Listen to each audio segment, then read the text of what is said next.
your icon at DeWittDailyNews.com. DeWittDailyNews.com is the area's leading local news source 24 hours a day, 7 days a week. Get the latest local news, obituaries, police blotter, weather forecast, and more with no paywall. Head to DeWittDailyNews.com to get the local information you need to know. Finding the right employees can be a real challenge these days, whether you're hiring full-time or part-time. That's where the regional radio stations come in. We're here to help you connect with the qualified candidates you need.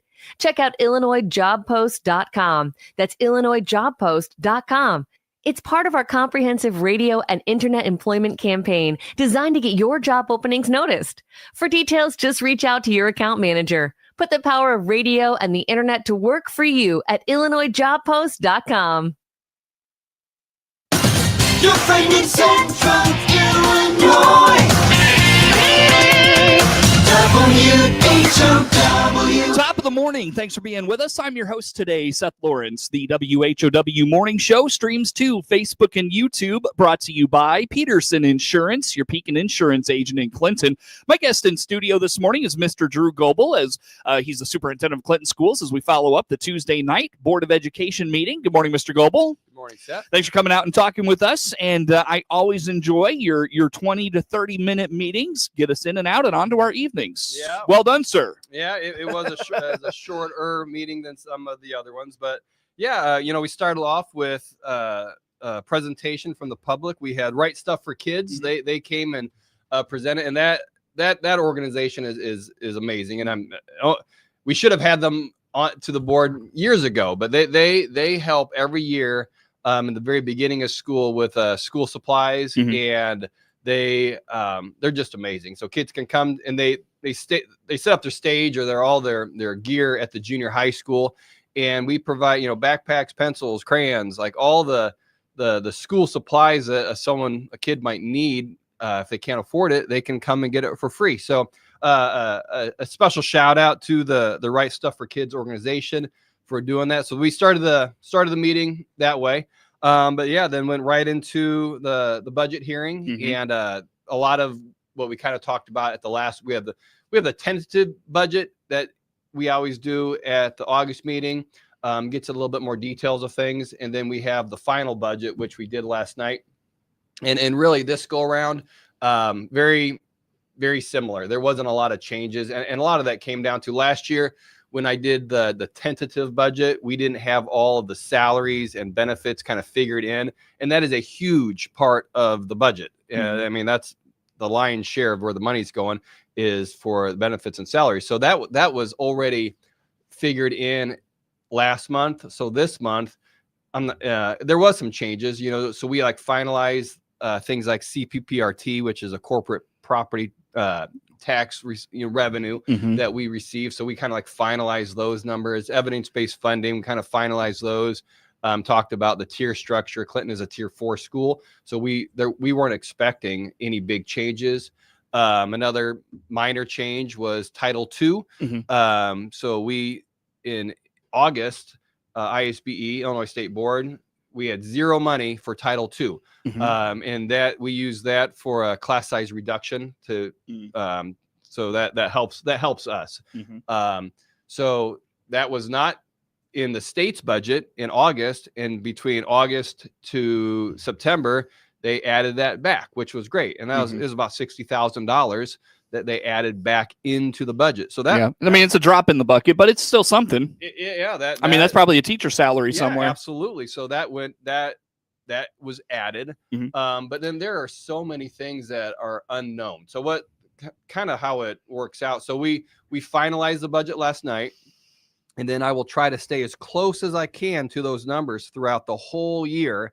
And then in June, the fiscal year for the school district starts July 1. Mm-hmm. So at the June meeting, I will amend the budget, and I will recrunch all of the numbers, and we will have new numbers. And the reason we will have that because there's the unknowns. We have students that are our students, but they attend other schools mm-hmm. for whatever special need they might mm-hmm. need, and we don't always know how much that's going to cost. So it's fiscal year 26 budget is the budget year we're in now. Yeah. So Yeah. it's 25. It's kind of weird because it's like some businesses, they start their fiscal year January 1st. Mm-hmm. So January to December is their budget. School districts go from July 1 to June 30th. Right. So that's school district's budget. So we're kind of in the middle. So we're like It starts in the middle of the year, ends in the middle of the year. So even though it's FY 25 now, Mhm. we're going to end in FY 26. 26. Yeah. So the budget year is the year that it ends, Yeah. basically. So we are in the fiscal year 2026. Okay. So the process is you approve a tentative budget, then you approve that tentative budget gets approved, and then you amend the budget at the end of the year. And so it is. And again, I've been at that. I've been doing this for about 10 years now, because when I was assistant superintendent, I was over finances and budgets and levies. And when I became the superintendent, I just kept doing all those things and then added things to my plate. But so we will do the tentative budget in August, finalize that in September, and then do an amended budget in June after we have all those unknowns and even grants. So there will be, they call them carryover funds. So we should get more revenue in Title I, Title II, Special Ed, IDEA. So we won't get any. We have a grant for preschool for all that. We won't get any extra money there. So any of those extra things will go in to the amended budget as revenue. Mm-hmm. But then if we have other expenses that I again, I make my best guess on what the budget's going to be, but it's an educated guess. You're not just throwing a figure out there against the wall hoping it sticks. I look at last 5 years to kind of gauge on where we've been at, and then I go to meetings throughout the I was just talking to my son this morning. I really start looking at the budget in May. We're driving to school, and he's like, "Oh, what do you got this morning?" I'm going on the radio, and we were just chatting. And he's like, "How long you been working on the budget, Dad?" And I was like, "Well, honestly, since about May." And he goes, "Wow, so really from May, June, July, August, and September, I'm looking at all these numbers. I'm going to conferences. I'm talking to people, trying to get the best educated guess." And that's what I presented last night. Is it exhausting doing school budget and your budget at home? Like all that numbers and math and money and I mean it is what it is, right? It is a good feeling. I'm not gonna lie, it is a good feeling to have the budget finalized at the September meeting. And after this, I will upload a spreadsheet to Illinois State Board, and then all those numbers they will have that. So it is. I always say I always love it when people, it's a summertime, and when it's July, Drew, it's summer. It's, isn't it so nice and relaxing? Because that is the busiest time of my whole year. Honestly, in July when the kids are not there, I am swamped. Yeah. A lot of business in that time. Yeah, absolutely. So where it kind of slows down, if you would have a slow down period, it's it's probably like January, February. That's my slow. That's my. It eases up a little bit. Yeah. One thing I wanted to ask, I was curious, you said there's a lot of unknowns with this budget. I've been hearing the categoricals are somewhat of an unknown from the state of Illinois side. Can you address that? Yeah. And I mentioned that last night. Oh, did you? I'm sorry. I missed it. My fault. No, it's fine. There's so we get money from the state for things like transportation or special education reimbursement. Like I said, if a student goes to Hammett or Leroy Prep Academy, or there's schools in Springfield, like we have a lot of students that we can't meet their needs if we send them to a Clinton school. So we bus them to other schools in the surrounding area that will meet their needs, but we have to pay tuition. It's not, they just don't, it's not free. Right. So, and it's expensive. It's very expensive. I would love, I'm probably opening up a can of worms, but it'd be a lot. I would love at some point, if I could, have our own school in Clinton. And there's some school districts that do that. They have their own special education facility, and it wouldn't meet all all of our needs. Do we not? Is that not what Clinton Academy is? No, No. that's not not it. No, that's Oh, not sorry, that. my fault. No, that's fine. But I mean, that would be quite the undertaking. So right now, since we don't have our own facility, they go to other places, and then so we pay tuition. But is that the biggest unknown, or is like things it's a big one? Yeah, it is a bit because to send a student to another school, I'm talking over $50,000 for just a student. Yes, that's more than it is to educate a kid here. It is not cheap. Yeah. So if you have a student move into your town that you didn't know was going to move here, and we can't meet their needs, so that's $50,000 ish ballpark that was not in the budget. And if you have, so it can be expensive. I guess I was thinking categoricals like gas money from the state for buses. There are several areas of categoricals. I see. Not just, but that's the biggest one. That would be a big one. Transportation. That's a big one. So there are different categoricals, but the state did come out and said that they are not going to fully reimburse. So it is what it is. Sure. Well, last thing here, Mr. Goebel, as we wrap up the discussion on last night's meeting, you talked about facilities. We've seen a lot of work, of course, at the football facility and the baseball and the sports complex. Anything coming up this year in that budget that we're looking forward to? Well, so the plan is to put turf on the JV baseball field and the two smaller fields. I think they're going to do that on Friday. Yeah, I was going to say, aren't they underway with that? Very, very close. If you drive out there right now, they got the white rock all on it. And I tell you, again, the company that we're working with is fantastic. They've been very easy. And excuse me. So that probably should the turf will get laid down on Friday, but then after they lay the turf down, and that might take several days. I think they're going to start on that Friday. And we've been through this already with the varsity fields. And then they'll start putting those little black pellets, those rubber pellets on top of the turf. And that takes a couple days to finalize it. So we're getting close. Yeah, but nothing coming up beyond once that's done. Anything significant coming up beyond that? I know you mentioned some security things. It sounds like that's done already. Well, we're upgrading our cameras in the junior high. Okay. So that's a project that will start in the next probably in the next month. Okay. They'll start adding those cameras to the junior high. We did a major upgrade to our surveillance cameras like throughout the whole district a few years ago. So this is just kind of some blind spots, that we didn't have completely covered. So we're going to do that. And then some other cameras that we were using from the previous system that worked, but we need those are just old. I see. So we're going to swap those out. But that one, another big one that I don't know if it's got a lot of attention is our auditorium in the last year had the sound system and the lights.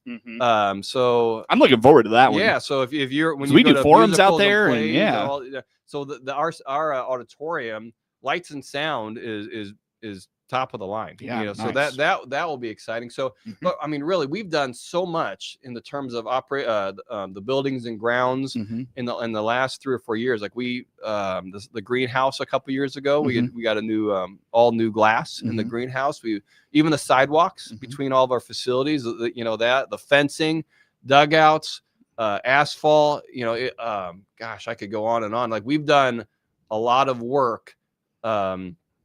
That you can see, but then even behind the scenes, like that's actually something that was not on the budget was health, life, safety. We had a couple years ago, last year, the high school had the air conditioning and the heater and our electrical system. You had to shut the whole shebang down. Shut down the whole thing. So that's not, that was, over $1 million to do all that. So that the final last bill we received on that. So that was in the budget. So that's paid off. Yeah. So there you go. And so everything's good. Good. Moving right along. Very good. Drew Goebel, superintendent of Clinton Schools, my guest in studio. We follow up the Tuesday night Board of Education meeting. More to come with Mr. Goebel on the morning show.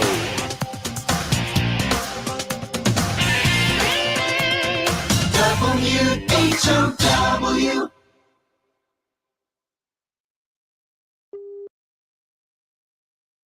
Let's check the opening numbers now at the Chicago Board of Trade on this Wednesday. Jim Taylor, RFD Radio Network. Slightly higher for corn, beans, and Chicago wheat. December corn opening 430.5, up a penny. March corn up 1 1/4, 448 1/4, and May corn 457 3/4, up a penny. November beans starting today 1051 1/4, up 1 1/2. January beans up 1 1/4, 1070 1/2.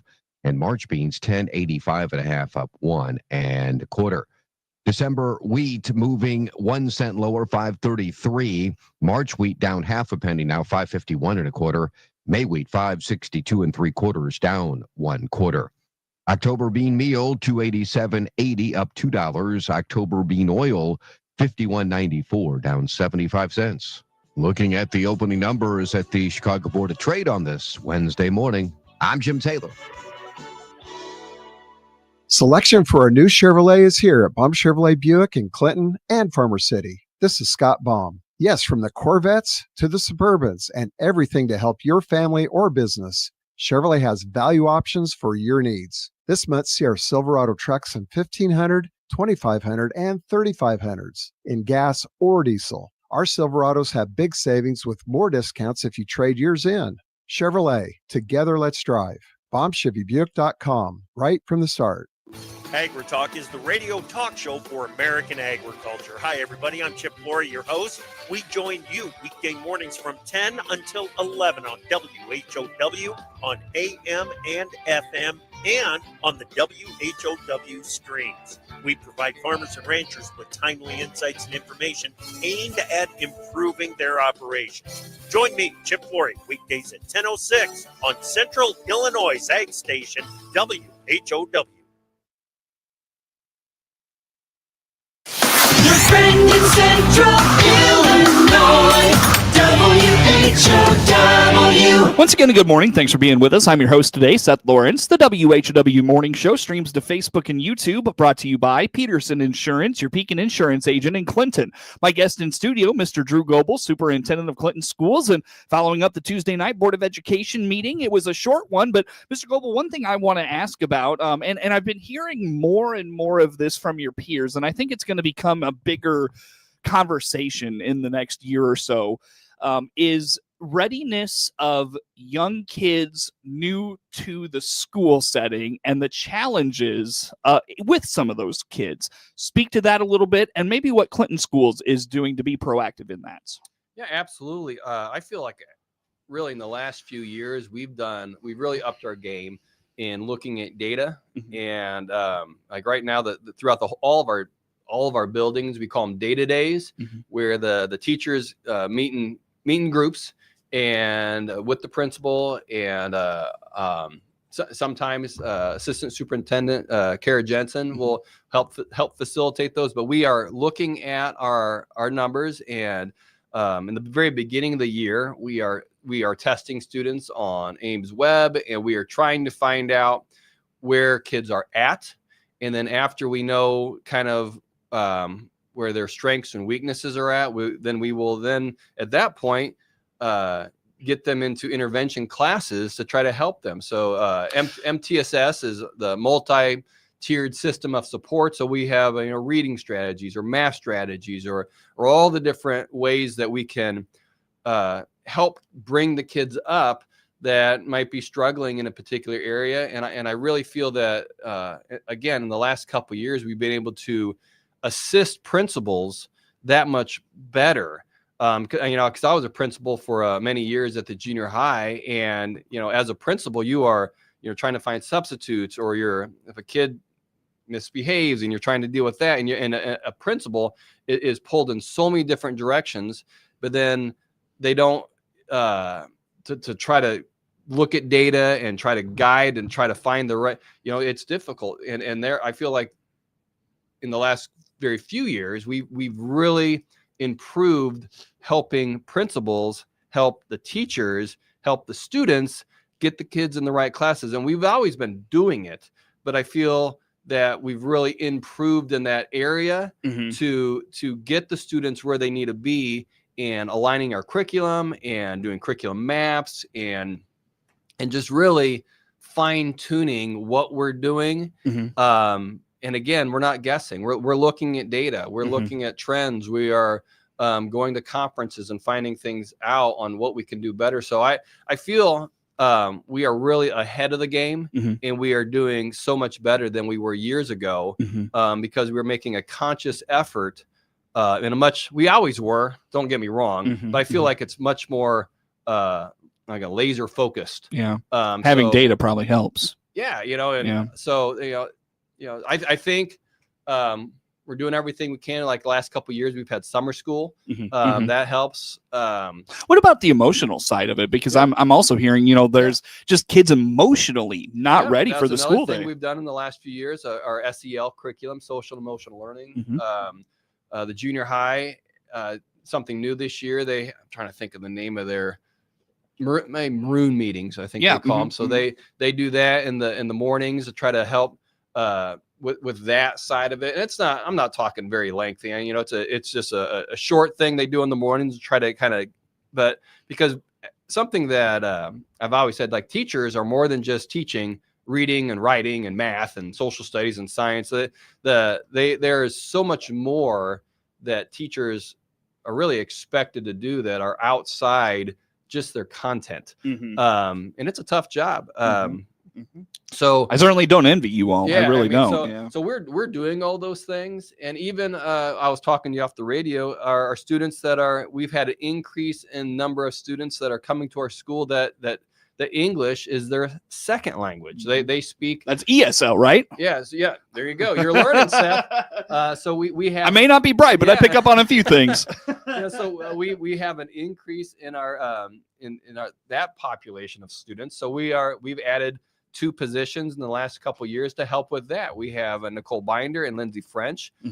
They are district level employees where they're helping out throughout the whole district with students that might speak Spanish in their house, and then they come to school. Now we're speaking English. So that I can't imagine, if going to a school and that's your second language, and then trying to learn English or math or science, but you're hearing things.